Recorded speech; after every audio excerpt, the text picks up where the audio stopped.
Wherever you are watching us from, welcome to the first edition of Extra Time with ML Drammeh here on the FAT Network, where we go beyond the game to confront issues shaping Gambian football.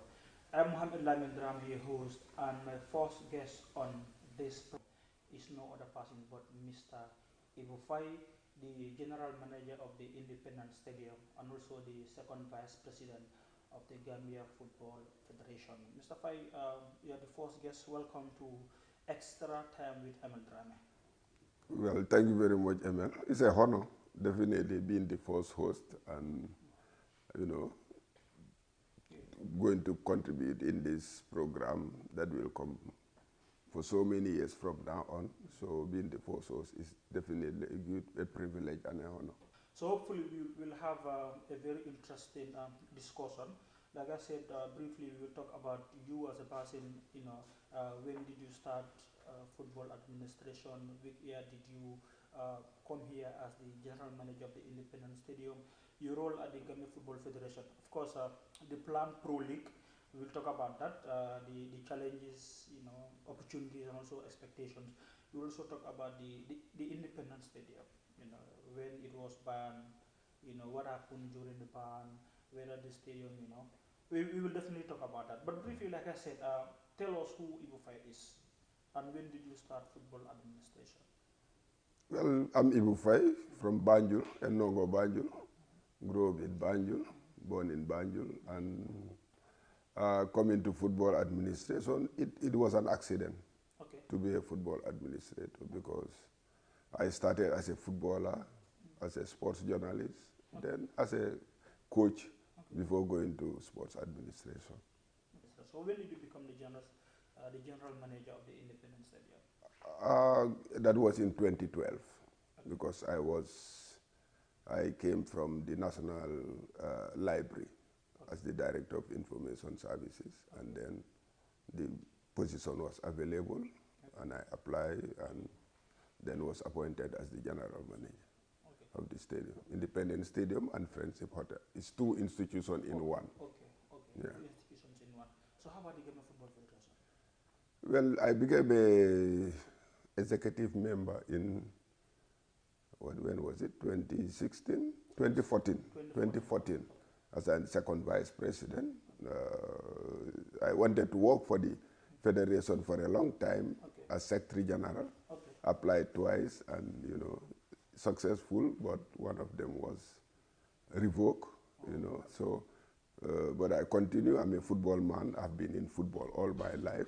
Football gave me the opportunity to go to school, St. Augustine's High School, you know. So, because I used to play football and basketball, and Father Goff took me to St. Augustine's to be as a footballer. From there, I start concentrating on education, you know, and then from there, I was continue playing football, coaching, and then went to Europe, played football there also. As a professional player?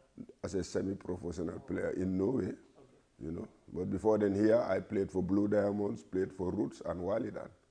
Then I went to Norway, played for Roda FC as a semi-professional, came back, played for Hawks, and started the GPA that is now from Nawetan, we built it up to the divisional league that is the current GPA now. So currently, do you have a club? Yes, I have a club, Banjul United is my club. But I'm not coaching. I stopped coaching because that's why I said it was an accident. Because I stopped coaching when I was promoted as Director of Investigation at the Office of the Ombudsman.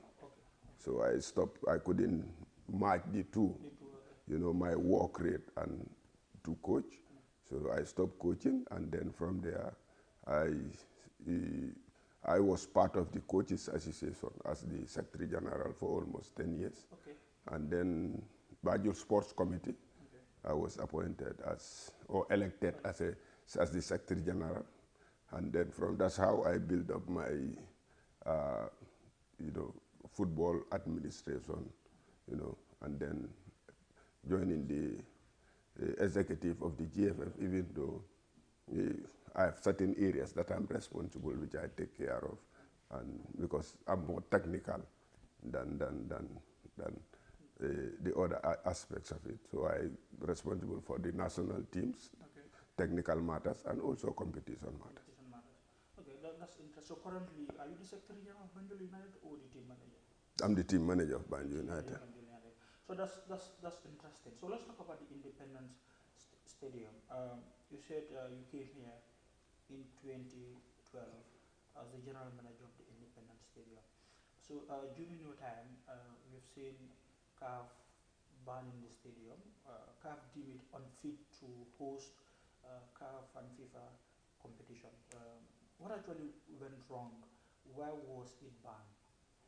Yeah, you know, this process started since 2014, when CAF wrote to the federation that, you know, the independent state or all the national member associations that they should improve the standard of their grounds, and Independent Stadium was part of it, and it was, we were doing some work, but they were piecemeal, you know, and then CAF decided to move to the next level, that is to ensure that all grounds meet international standards, CAF international standards.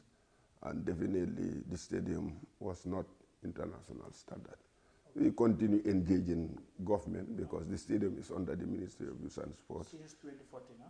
Yeah, since 2014, we continue engaging government to, you know, so that the standard can be improved, you know, and, you know, until the ban came, you know, that's when the Honorable Minister decided that rather than we do piecemeal rehabilitation, let's just do wholesale rehabilitation of the, so that we're able to meet the CAF required standard.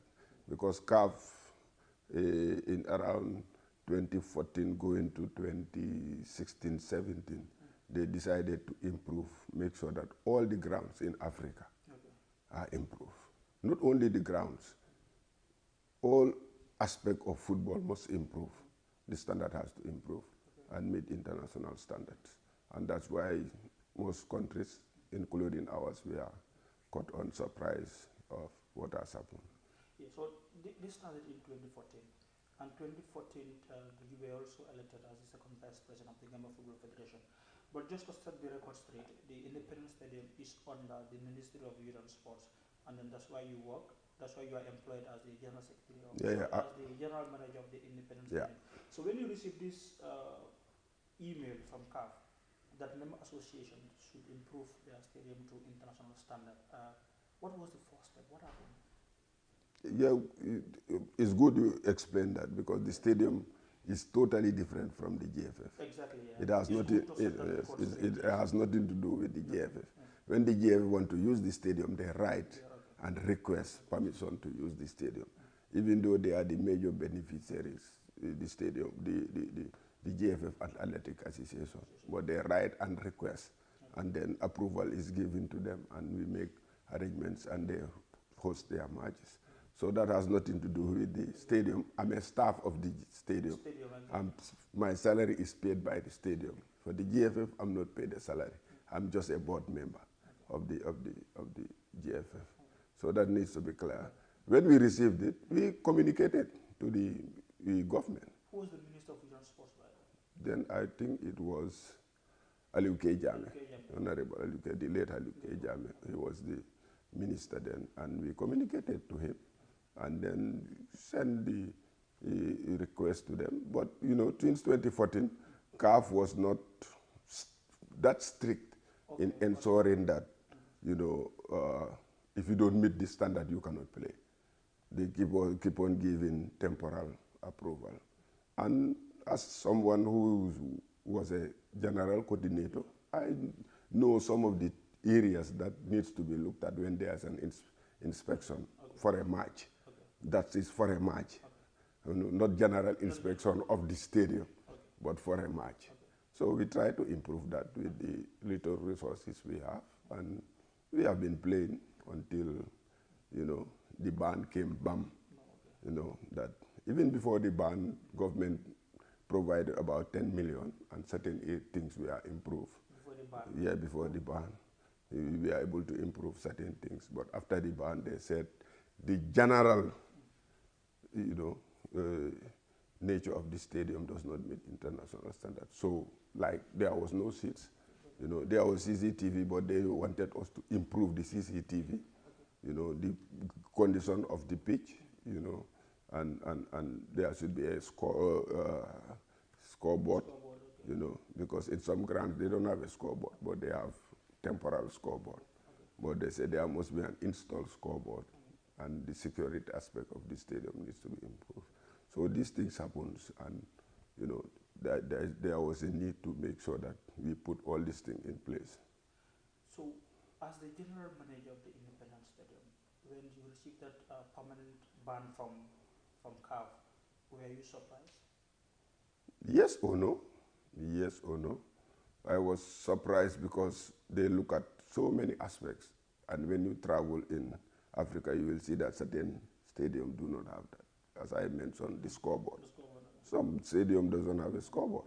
They have temporal scoreboard. When there's a match, they'll bring a scoreboard. You know, PA system is the same. You know, seats, you know. Yes, most of the stadiums have seats now. But as I said, CAF was moving to a direction that they want all the countries to meet international standards. And where was the Independence Stadium? It was not in international standard then. It was not international standard then. So you did not factor any other plan to make sure that we move along with CAF? We factor it, but the funds, that's the key thing, the funds and the commitment to invest in the stadium. As I said, since in the stadium, yes. Since 2014, government have the previous government did not invest in the stadium. About from giving money for painting when there is an event, you know, do one or two things. That's all. Even our budget, stadium budget is difficult to access all the funds that we need to do some of the minor things for the stadium. So the commitment was not there. But when the ban came, the commitment was there. And the Honorable Minister, you have to give him credit, Bakari Baji, make sure that it happens, and it happens. Okay. So 2014 to date, that would be almost 11 years, if it is not already 11 years. As we speak, the Independence Stadium is not permanently approved by CAF, but the recent communique that we received from CAF or from the Minister of Youth and Sport is that Gambia has been granted temporary approval. How much has been spent on the renovation of the Independence Stadium from 2014 to date? Well, I don't know. I don't have but that. Can you estimate? No, I cannot estimate that amount. Is it more than $500 million? I cannot estimate that amount. I cannot say that amount. I cannot estimate that amount. But I know during the rehabilitation, what have been done in the stadium. Anybody who knows the stadiums and come here, you will see that the stadium have totally been transformed. You know, and as you said, there was a temporal approval, and that is to allow our Chan match to be played in the Gambia, and also the senior women team to play, under 20 to play in the Gambia, because we played in chess, and the standard of the stadium is far higher than chess.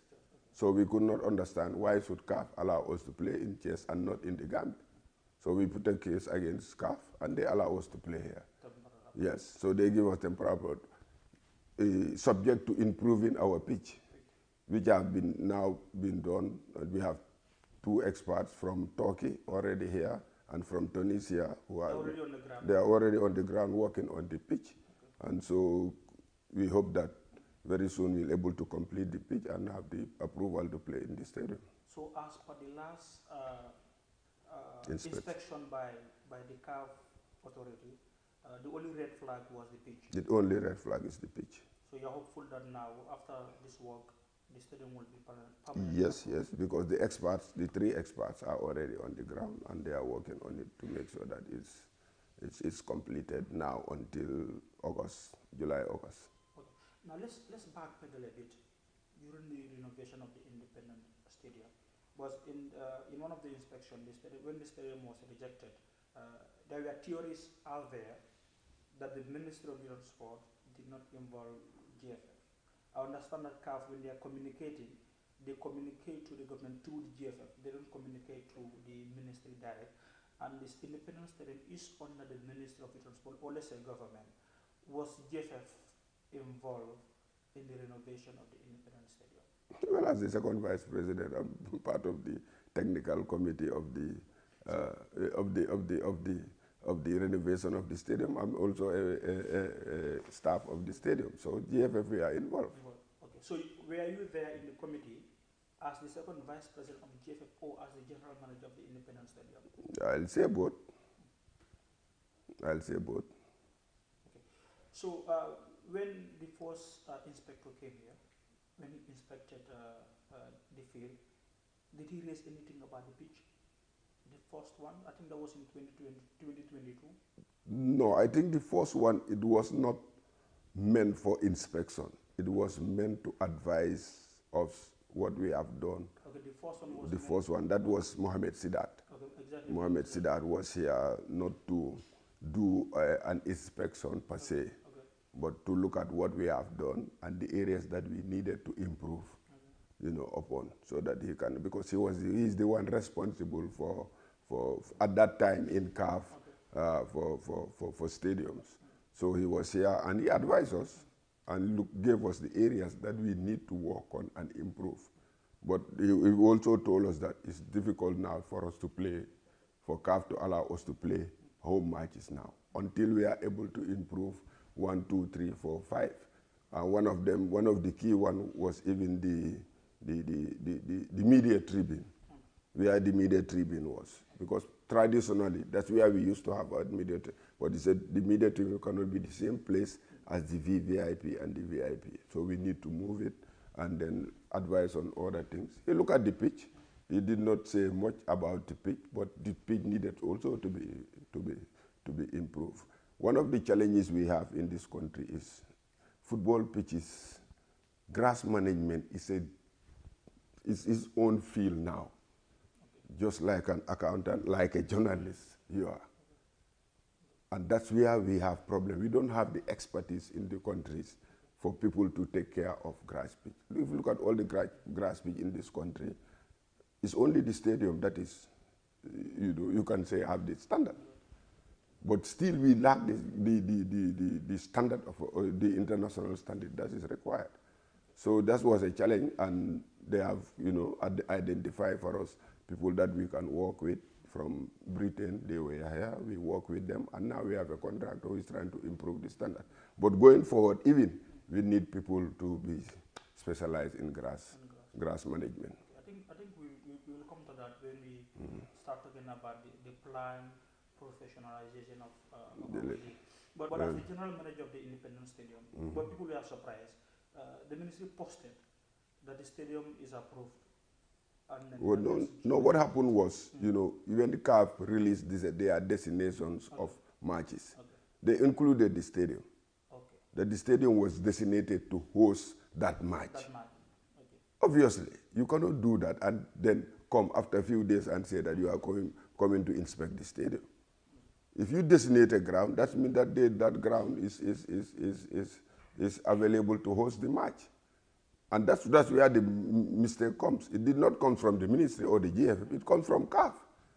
Do not designate a match when you know that that stadium is not available to host a match. So why didn't you complain?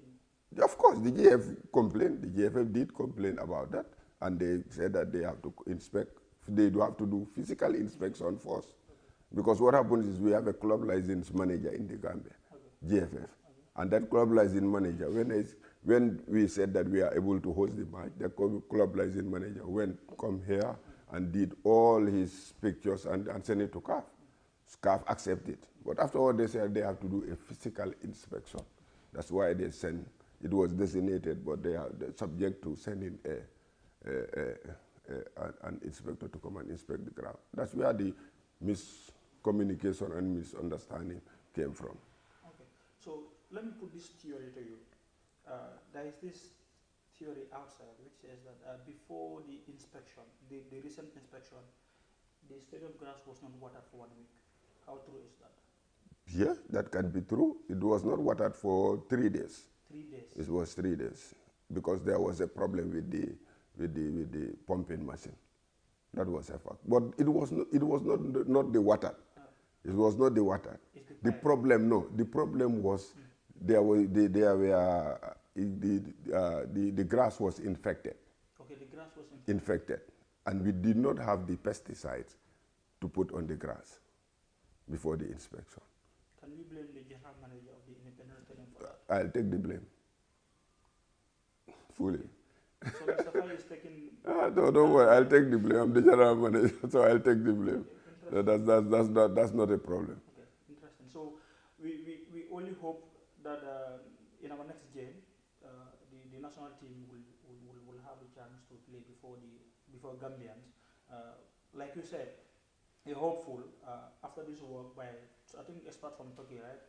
After this work, the stadium will be permanently approved by CAF for us to play here. So that is interesting. So let's move on to the Plan Pro League.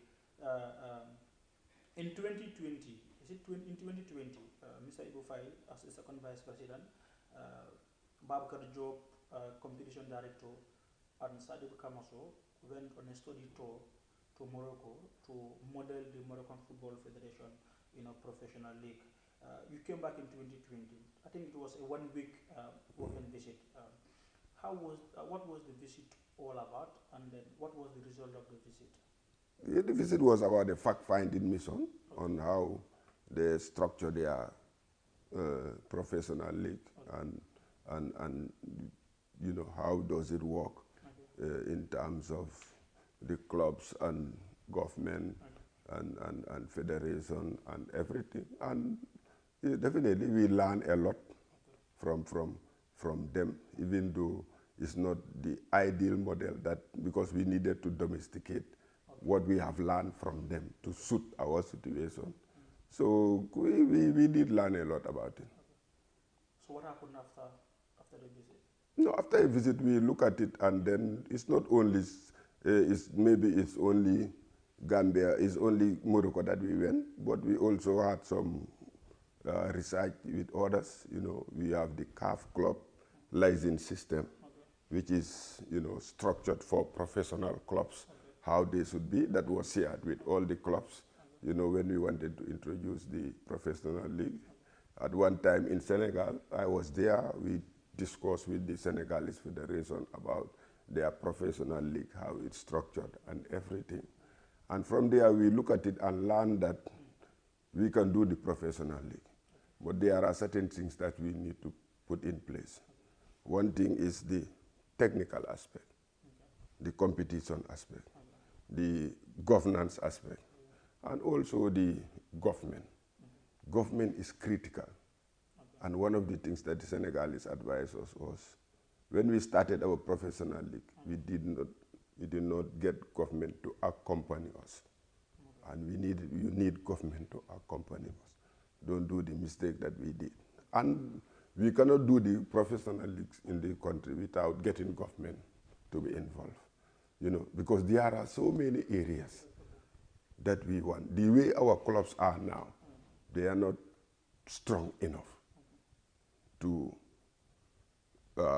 be a professional clubs. Maybe one or two, but most of the clubs are not. How can we get our clubs to be financially strong, to be a professional clubs? And one thing is, how do we engage the government to ensure that government assists us in that? How are they going to do that? Our thinking from the federation side is how to classify the professional league as a special investment zone, whereby companies can invest in football and then get tax incentives and tax breaks. So that is the thinking of the federation now? Yeah, of course, yes. So in 2018, when you promised stakeholders that you were going to professionalize the league in 2024, I think that is this current season. What were you thinking? The same. We were thinking the same.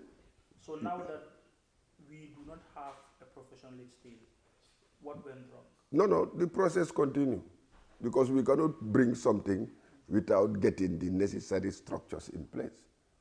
We cannot get, we cannot get government. We sold the idea to the chief patron of the GFF, that is the president of the country.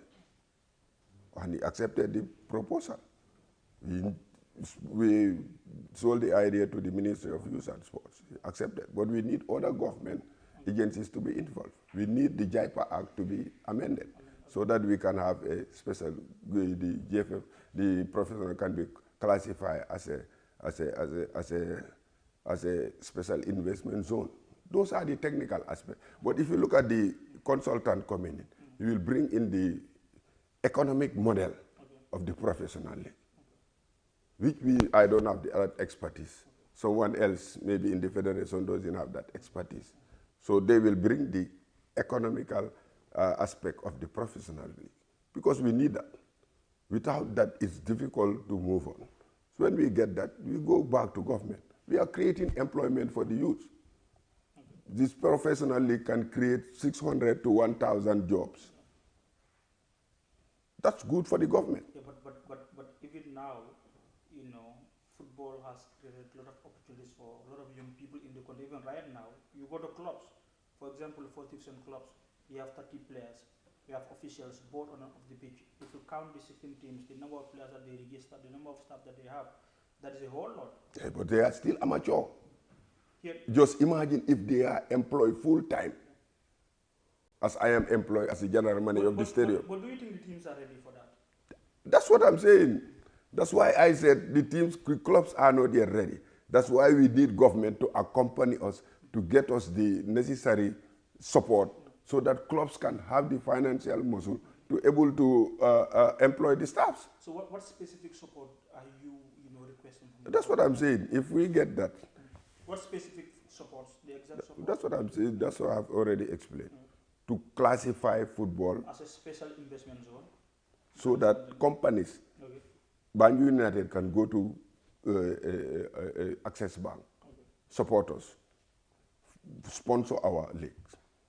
It's difficult for companies to sponsor, because through our research we found out that when you go to sponsor, they will ask you, what do we get in return?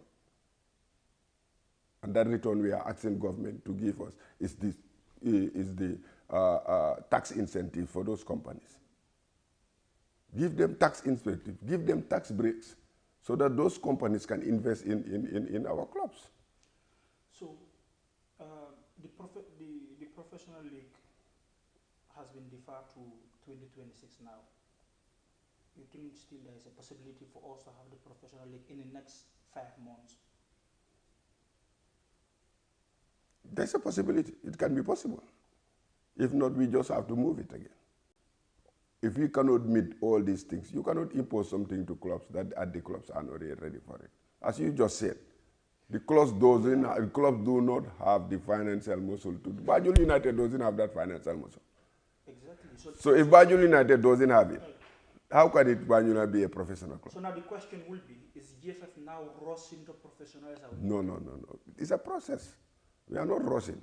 It's a process. But remember, the plan. But remember, the plan was to have a professional league by 2024. Yes. Now it has been deferred to 2026. That is why I asked you this question. Are the teams ready? You agree that teams are not ready. That is why you are seeking support from the government. And that is why I'm asking you now, since you are yet to receive support from the government, is GFF not rushing to professional? No, we are not rushing. We are not rushing. Mr. Lai, do you think GFF has public trust? What do you mean public trust? Do you think GFF has public trust? Public trust from whom? To attract sponsors to sponsor the league. Big league, the Ghanaian football, the first division league, let's say for example, because as of now, the GFF can only attract Baluo to sponsor the league officially. Baluo and Vista Bank. Your Vista Bank, how much are they pumping in the league? Is there any changes in the prize money? Yes, they are pumping some money. But is there any changes in the prize money? Not yet. So exactly, so that is why I am asking, because yeah, but that's not public trust. Come on. No. ML, no. It's a question. Now, do you think the GFF has public trust for companies to pump in money? The campaign companies do not sponsor. Unless, that's what I'm saying. When we did our research, we found out from companies that for them to pump in their money, they need something in return. They need something in return. And we are saying that something so they don't see anything. Is tax breaks. They need incentives. They need incentives. And that's why we want that incentives to come from government.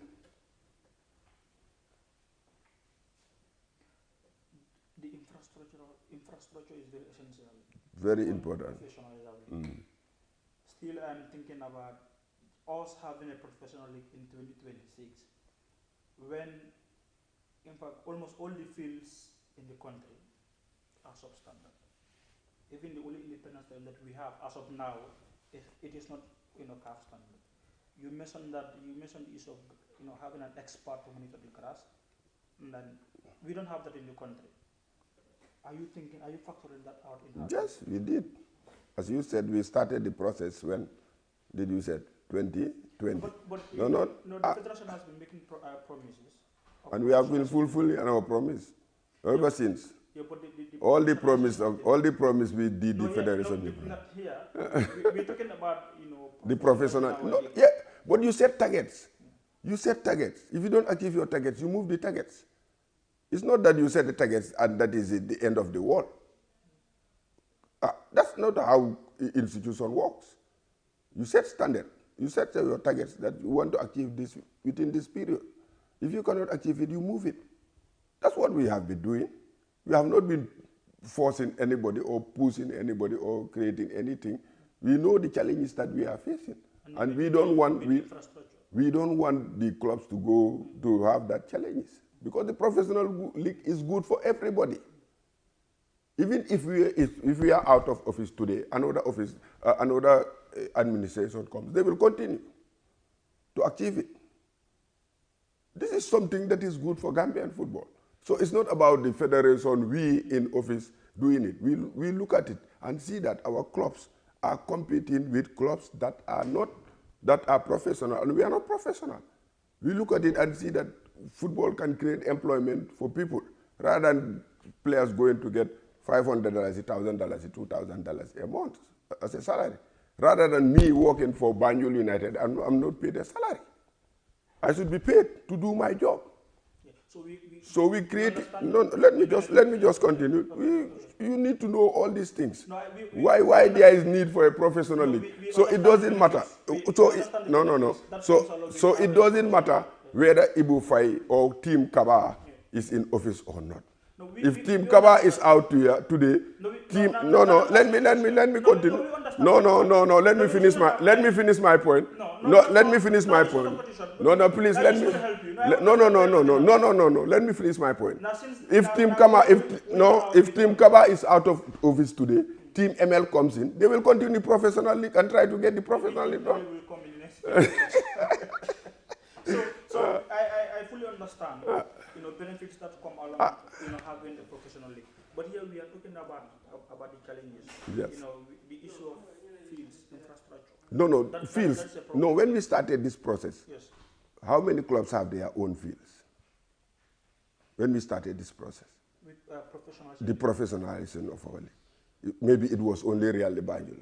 Or was it the Real Banjul field even completed? No, Birkama United has a field. No, Birkama United is a community field. They have a field. Okay, yes. Apart from Birkama United, which club?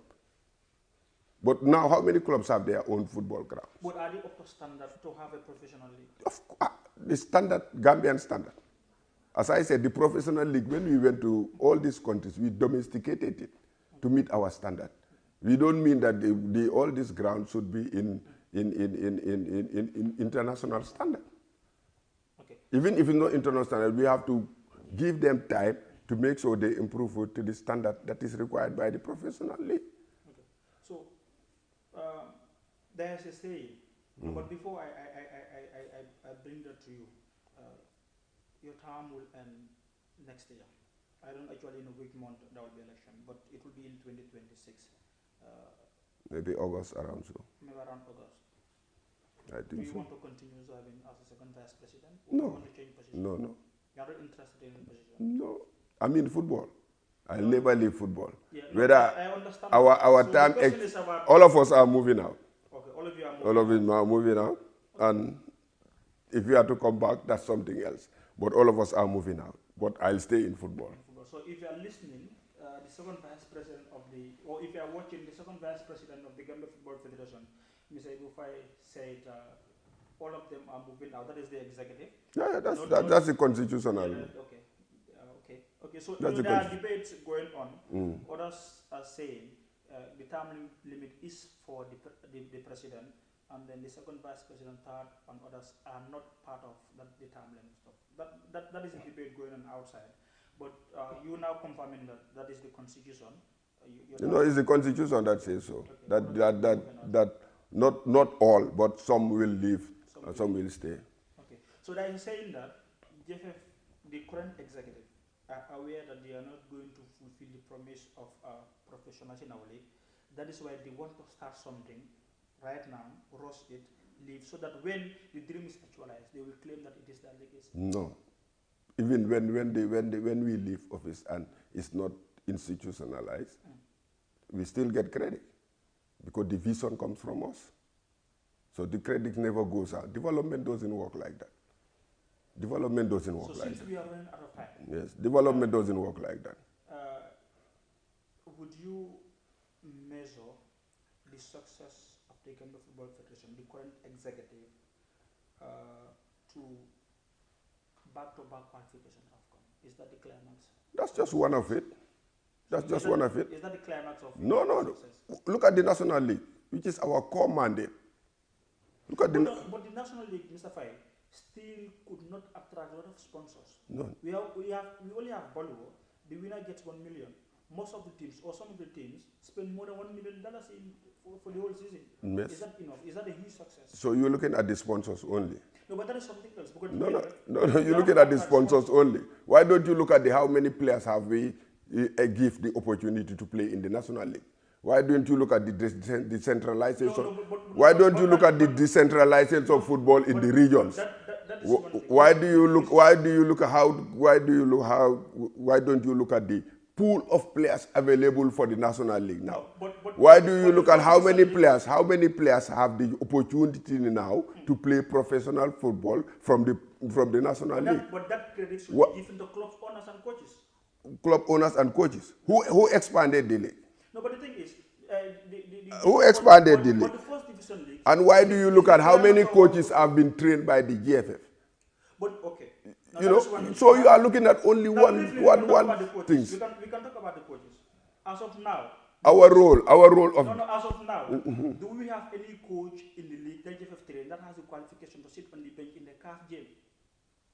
Yes. Who? T-Boy have a qualification in the CAF game. Abdullah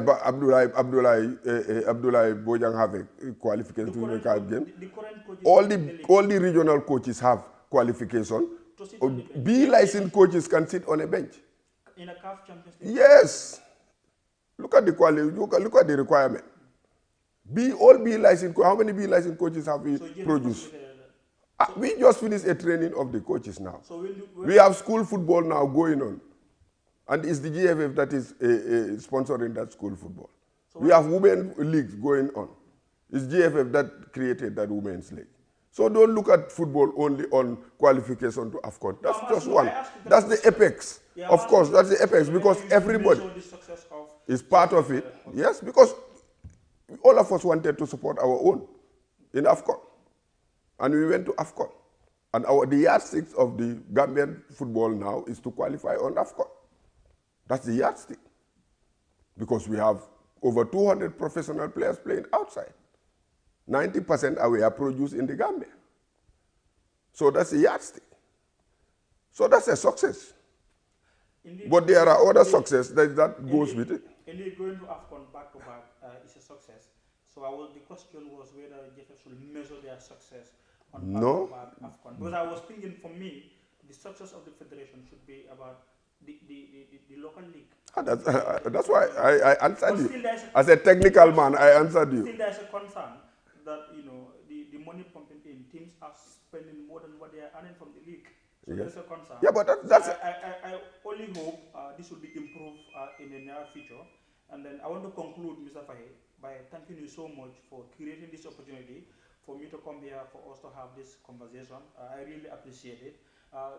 Please, extra time with ML Drammeh will be coming on this platform every 2 weeks. So keep host ML Drammeh, and my guest was Mr. Ebou Faye, the General Manager of the Independent Stadium and the second Vice President of the Gambia Football Federation.